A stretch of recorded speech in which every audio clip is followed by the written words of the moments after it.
Number 1, you will never vote no to an idea because it is impossible.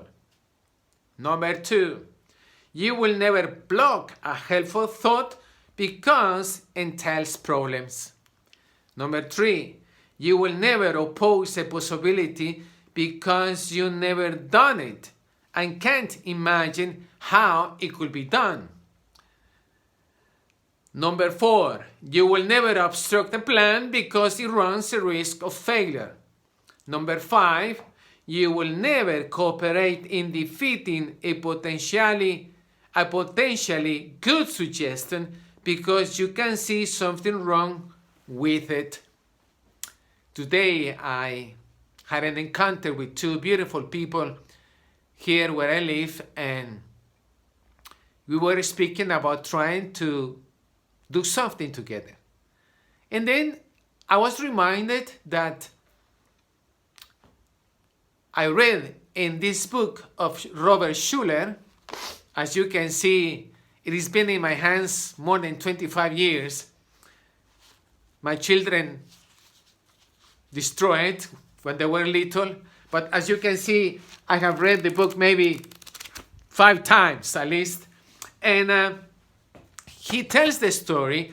In New Zealand, I think in the 70s, 80s, there was a church that wanted to have a radio station, but the government would not give them permission.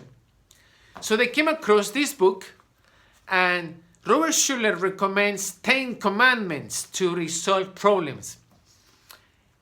I read to you the first 5, and these people began to meet to see what they could do.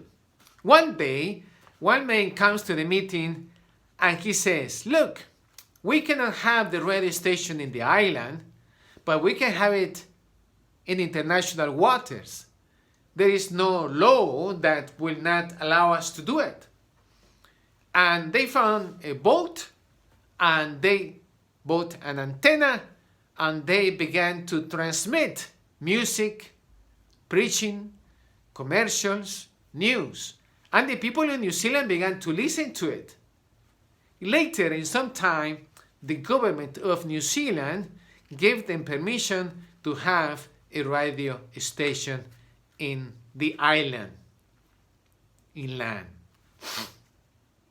These suggestions are wonderful because they will help us to be creative, to have innovation, to resolve problems. Who will ever imagine what man can do today? Today, for instance, a nation can be controlled by the government through technology. Here in Italy, I am speaking about taking away money, that is to say paper, coins, and just to pay with cards. So you see, man has a creativity, can do wonderful things, but we need to liberate our minds, and we need to have faith and work on it. I see you next time.